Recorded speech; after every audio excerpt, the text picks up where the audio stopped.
Assalamualaikum warahmatullahi wabarakatuh. Selamat pagi teman-teman. Alhamdulillah pagi ini kita ketemu lagi. Pagi ini tuh saya pengen cerita tentang kondisi yang saat ini sedang kita alami sama-sama gitu ya. Jadi pada saat kita dihadapkan dengan ujian pandemi ini, maka mau tidak mau, suka tidak suka kita harus menahan diri. Walaupun di luar sana banyak yang masih tidak peduli, tapi saya yakin mereka juga karena kondisi keterpaksaan gitu ya. Nah, sekarang banyak orang yang bilang ini latah gitu ya.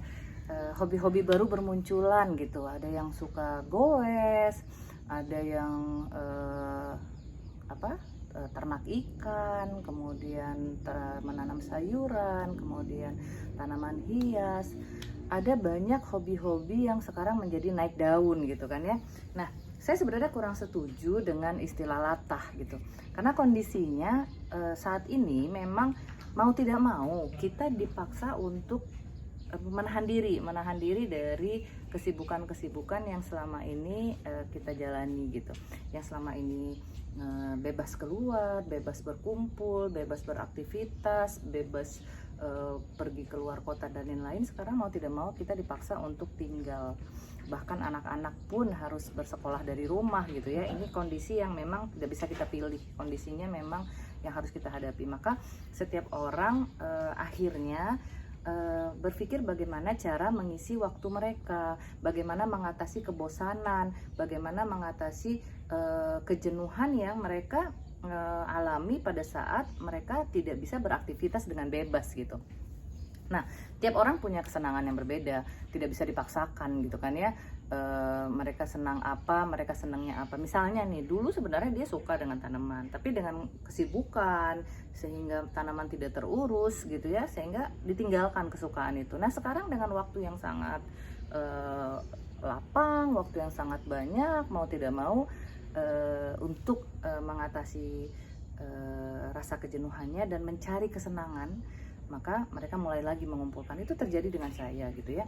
Awal-awal pandemi ya, karena anak-anak pada kumpul, yang kos di luar kota juga pada sudah balik gitu ya. Awal-awal pandemi saya menyibukkan diri saya dengan kegiatan dapur gitu ya, memasak, baking dan lain-lain. Karena apa? Karena anak-anak pun yang namanya sudah sering kumpul dan tidak bisa kemana-mana, mereka akhirnya makan yang tadinya cuma 3 kali karena lebih banyak di luar, jadi 5 kali gitu ya. Jam 10 harus ada snack, jam 4 habis asar harus ada snack, nah kayak gitu-gitu. Kemudian berjalan waktu tetap harus mencari kesibukan yang positif gitu ya. Nah, akhirnya saya mulai menekuni lagi hobi saya yang dulu ditinggal gitu. Dulu itu ditinggal karena memang tidak keurus gitu ya, sehingga ada beberapa justru tanaman-tanaman saya yang dulu itu malah mati gitu. Nah, karena sudah mulai cemplung lagi, mulai menyukai lagi, mulai mendalami lagi hobi lama, saya akhirnya harus belajar kan, pengen tahu secara detail supaya setelah dibeli misalnya jangan sampai mereka mati. Nah, awal-awal pandemi yang menarik perhatian saya itu adalah keladi-keladian. Nah, kenapa? Karena saya belum pernah. Saya menyukai tantangan, saya memilih tanaman yang saya belum pernah sama sekali menanamnya, jadi belum punya sama sekali. Nah, saya pelajari, saya kenali dulu bagaimana merawatnya, tekniknya, dia sukanya apa, habitatnya bagaimana gitu ya. Nah, akhirnya mulailah mencari online, dan kemudian beli yang murah-murah dulu sampai tahu, kemudian akhirnya mulai lihat, oh ya, hunting sesuatu yang saya suka tapi nggak mau beli mahal gitu ya. Memang emak-emak banget gitu ya, perhitungan gitu ya, karena nanti kalau beli mahal mati kan sedih banget gitu. Nah, saya lebih memilih mengurus dari bayi, kemudian berhasil, dan itu senang banget gitu. Nah, ternyata dari ketidaktahuan saya menemukan hal unik nih. Banyak orang menyebutnya keladi aja, ternyata yang kita anggap tadinya keladi ternyata bukan keladi gitu. Jadi keladi itu kan disebut bahasa latinnya caladium ya. Nah, ciri-cirinya hampir sama semua. Ini yang ada di belakang saya, ini bukan keladi gitu loh. Tapi awal-awal karena saya tidak tahu, saya pikir ini juga kelasnya keladi gitu. Jadi ada 3 yang mirip tuh. Ada 3. Yang pertama alocasia, yang kedua syngonium, yang ketiga caladium. Nah, ini semuanya berbeda walaupun bentuk daunnya hampir sama. Hampir-hampir sama ya, bentuknya kayak model hati gitu ya. Hampir sama. Tapi cara perkembangbiakannya beda, cara memperbanyaknya beda, perawatan hampir sama. Ketiga jenis ini dari alocasia, syngonium sama caladium itu habitatnya sama. Mereka menyukai lembab dan mereka suka matahari gitu. Jadi kita harus paham di mana mereka harus diletakkan dan bagaimana mereka harus ditangani gitu kan ya. Ini saya kasih contoh dulu. Ini adalah syngonium. Nah, ini jenis syngonium. Ini dulu saya beli kecil banget, baik banget. Nah, ini syngonium. Kalau teman-teman lihat daunnya sebenarnya hampir semuanya mirip lah bentuk-bentuknya. Jadi kayak bentuk hati gitu ya. Nah, ini kenapa syngonium itu berbeda? Syngonium itu dia pengembangbiakannya tidak dengan umbi. Nah, ini saya tunjukin ya. Ini teman-teman bisa lihat di hampir setiap sulur-sulurnya ini tumbuh akar-akar baru. Ini perkembangbiakannya kita tinggal potong saja, kita tinggal potong di bawah akar ini, kemudian dicolok, itu udah tumbuh karena ini sebenarnya akar ini ya, lihat teman-teman, dan dia ini menjulur ke atas. Syngonium ini memang sifatnya dia menjulur ke atas dan biasanya tidak pernah lebih dari 1 meter. Jadi kalau dia udah sangat tinggi biasanya dia akan seperti layu gitu ya, dia akan menunduk begini. Nah, cantik banget karena dia bisa rimbun banget, teman-teman bisa lihat ini rimbun banget. Dulu pada saat beli ini kecil, saya belinya kecil banget, kemudian saya belum arahkan dia ke atas, jadi setiap akan ada keluar, ini hampir setiap percabangan dia akan keluar akar ya teman-teman. Nah, itu biasa saya potong, saya colok di sampingnya, saya potong, saya colok di sampingnya, makanya jadi bisa sangat rimbun seperti ini. Nah, ini perkembangbiakannya gampang banget. Saya sudah mindahin beberapa tanaman yang saya potong untuk saya tanam di tanah juga gitu. Ini gampang banget. Dia sama, dia suka air, dia suka lembab, tapi dia nggak suka becek dan dia butuh matahari. Ini juga bagus banget, cocok banget diletakkan di indoor. Saya biasanya keluarin 3 hari sekali untuk dia mendapatkan warnanya. Jadi kalau dia di indoor biasanya warnanya jadi lebih gelap. Tapi kalau dia dikeluarkan lagi di matahari dia akan lebih cerah gitu ya, karena memang pembakaran klorofilnya sempurna kalau dia di matahari. Nah, ini cantik banget. Ini jenis syngonium. Syngonium yang kedua yang sekarang populer juga adalah ini, syngonium pink. Lihat rimbun banget. Ini juga saya belinya kecil.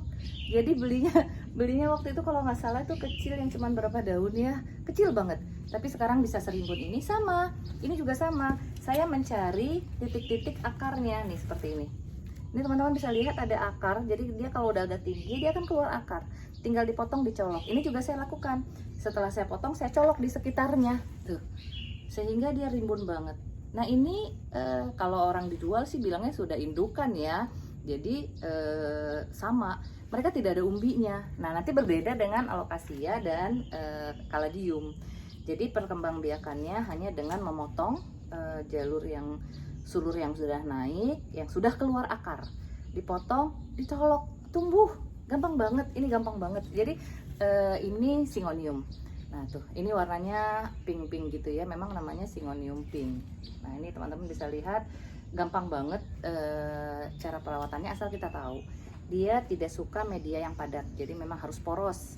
Nah, tanda-tanda poros waktu di video sebelumnya saya udah ceritakan ya, pada saat disiram dia langsung keluar. Jadi misalnya ini kita siram, dia langsung keluar airnya ke bawah. Dia tidak suka media yang padat. Dia suka lembab, tapi dia tidak suka kering gitu ya. Jadi benar-benar harus paham banget. Nah, ini syngonium selesai. Saya akan lanjut ke alocasia. Ini salah satu jenis alocasia yang juga sekarang lagi tren banget. Sempat kemarin di status Facebook saya fotoin yang gede banget ya. Nah, ini saya juga tidak beli, ini malah justru tumbuh liar di tanah gitu ya. Ini dia perkembangannya dengan umbi. Daunnya indah banget, jadi kayak plastik gitu ya, karena memang ada seperti lapisan lilin ya. Ini tuh alocasia Amazon namanya. Jenisnya juga macam-macam, ini banyak banget jenisnya alocasia ini sama. Yang membedakan dia dengan kaladium, ini umbinya kecil-kecil. Jadi kalau kita bongkar, kita akan menemukan banyak umbi-umbi. Itu tinggal angkat umbinya, colok lagi, dia akan tumbuh tunas. Nah, ini juga sama. Saya juga menemukan di bawah tanaman yang lain tumbuh liar.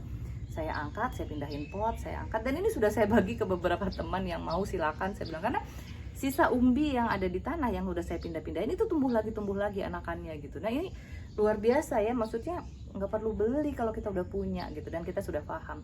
Sama, dia juga tidak suka kering, dia suka tanahnya poros. Ini juga tahan lama di indoor, tahan banget di indoor. Ini kemarin saya masukin indoor malah tumbuh tunas baru tuh, yang hijau muda ya. Ini tunas baru. Ini di dalam, ini kemarin saya simpan di indoor. Di halaman depan yang kemarin di Facebook saya itu juga gede banget, sudah sangat gede. Jadi pada saat saya mindahin, nah ini masih ada nih. Pada saat saya mindahin dari tanah yang tadi dari umbi, itu daunnya cuma segini, yang kecil ini. Kemudian setiap dia bertumbuh, dia akan semakin membesar. Jadi kita bisa lihat pertumbuhannya dari daun yang kecil, jadi gede, tumbuh lagi semakin gede. Nah, teman-teman bisa lihat daun baru sama daun lama itu juga udah mulai gede yang daun baru ya. Nah, ini sama camet tapi perkembangbiakannya dengan umbi. Nah, ini tidak bisa seperti tadi dipotong karena dia tidak mengeluarkan akar. Dia tidak berbentuk batang tapi pelepah gitu ya. Ini hampir sama, mirip banget sama kaladium atau keladi. Nah, ini jenisnya juga banyak banget. Ini indah banget. Kalau kita taruh di indoor juga sangat tahan. Nah, selanjutnya saya mau nunjukin yang kaladium, keladi. Nah, ini keladi. Ini keladi batik ya, ada pink-pinknya. Nah, ini keladi ini juga sama, dia tumbuh dari umbi. Kita perkembangbiakannya juga dengan umbi, tapi ini umbinya lebih besar. Kalau yang kaladium umbinya kecil-kecil, ini umbinya lebih besar. Biasanya banyak orang yang merasa lebih sulit menanam kaladium. Kenapa? Karena perlakuannya memang berbeda gitu ya. Ini lebih manja kalau saya bilang. Ini juga kaladium. Ini kaladium ini juga waktu belinya juga masih kecil banget. Sekarang alhamdulillah sudah subur. Nah, teman-teman bisa lihat nih. Pada saat dia umbinya sudah sesubur ini gitu ya, sudah sebanyak ini, biasanya dia akan muncul tunas-tunas baru dan anakan-anakan baru. Nih teman-teman bisa lihat, dia muncul anakan baru. Ini berarti umbinya yang beranak gitu. Umbinya mengeluarkan beranak dan kemudian mengeluarkan tunas-tunas baru. Jadi dia bisa sangat rimbun gitu. Nah, ini teman-teman bisa lihat ada anakan baru di bawah. Kemudian ada tunas-tunas baru. Ini berarti asalnya dari umbi dan sama bentuknya pelepah. Bentuknya seperti pelepah, dia tidak punya batang. Dia tumbuh dari bawah semuanya. Jadi pertumbuhan tunas itu semua berasal dari umbi di bawah. Nah, umbi-umbi inilah yang kemudian misalnya kita mau pindah nih karena udah serimbun ini gitu ya. Mau kita pindah, maka kita harus belah. Dan uniknya lagi, kaladium ini kalau dia sudah besar umbi di bawah gitu ya, itu bisa dicacah. Setiap cacahan akan menimbulkan tunas baru gitu. Nah, makanya kalau orang jualan bunga itu bisa untung gede karena apa? Mereka rajin membuka, mencacah, kemudian membibitkan dan jual anakan. Jual anakan itu jadi untung karena apa? Karena dari cacahan umbi gitu. Nah, ini termasuk kaladium. Nah, sama kaladium ini kenapa saya bilang lebih spesial? Karena mereka tidak semua kaladium itu mengeluarkan daun yang sempurna. Teman-teman bisa lihat, awal-awal waktu kecil saya sempat pernah nanya di salah satu grup Facebook ya, saya masuk ke komunitas pencinta kaladium. Saya tanya, kenapa ya kok keladi wayang saya nggak pink, keluarnya hijau terus gitu. Ternyata keladi ini kalau diistilahkan di sana indah pada waktunya gitu. Dia akan keluar pinknya pada saat dia sudah sehat. Dia ada di mendapatkan sinar matahari yang cukup. Dan dia pada saat kecil-kecil memang dia belum pink gitu. Ini tumbuh baru juga nih, tunas baru nih. Dia belum keluar pinknya memang. Tapi pada saat nanti dia membesar, daunnya sudah besar, maka baru tumbuh ini pink, keluar pinknya gitu. Tapi ada juga yang dia memang sudah merah dari awalnya. Kayak gini nih. Banyak yang mengeluh kalau nanam keladi kenapa nggak pernah bisa rimbun gitu ya. Jadi asal tumbuh tunas baru, tunas lainnya layu gitu ya. Memang begitu sampai dia kemudian kemudian si umbinya nanti besar. Biasanya teman-teman ahli pakar-pakar keladi bilang kalau mau rimbun sebaiknya tanam beberapa rumpun. Jadi tanam beberapa umbi dalam satu pot, maka dia akan rimbun gitu. Tapi ternyata saya tidak menanam banyak juga bisa rimbun pada saat umbinya sudah membesar. Jadi umbinya yang beranak gitu. Nah seperti itu. Jadi teman-teman bisa tahu perbedaannya dari 3 jenis ini yang memang mirip-mirip. Yang mahal mana gitu kan? Biasanya pada saat bayi-bayi dia tidak terlalu mahal, tapi ada jenis-jenis yang memang dia mahal. Syngonium itu nggak mahal, kalau nggak salah saya dulu saya belinya cuma 15.000, rumpun kecil ya, anakan cuma 15 ribuan. Kalau ini yang alokasia ini memang sekarang lagi naik daun banget, yang kecil segini aja pernah saya tanya waktu itu 90.000, apalagi yang gede ya. Yang kecil segini aja itu saya pernah tanya di depot bunga itu 90 ribuan gitu. Kalau ini juga saya juga beli anakan, kemudian berkembang. Waktu saya beli anakannya kalau nggak salah cuma 30 ribuan. Tapi kalau udah segede gini ini udah bisa ratusan ribu. Jadi yang penting intinya kita belajar, kita cari tahu, kita kenali dia, apa habitatnya, apa kesukaannya. Nah yang sering dilupakan lagi adalah makanannya dia. Semua makhluk hidup butuh makan, maka mereka butuh nutrisi.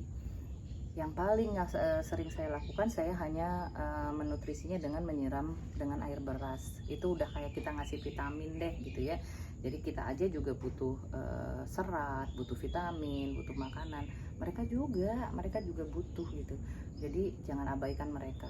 Dan pada saat kita perhatikan mereka tuh memberikan kesenangan benar-benar yang luar biasa ya. Rasa yang kita lihat pada saat dari kecil tumbuh tunas sampai banyak, itu kepuasannya masya Allah gitu. Jadi rilis stresnya itu dapat banget gitu.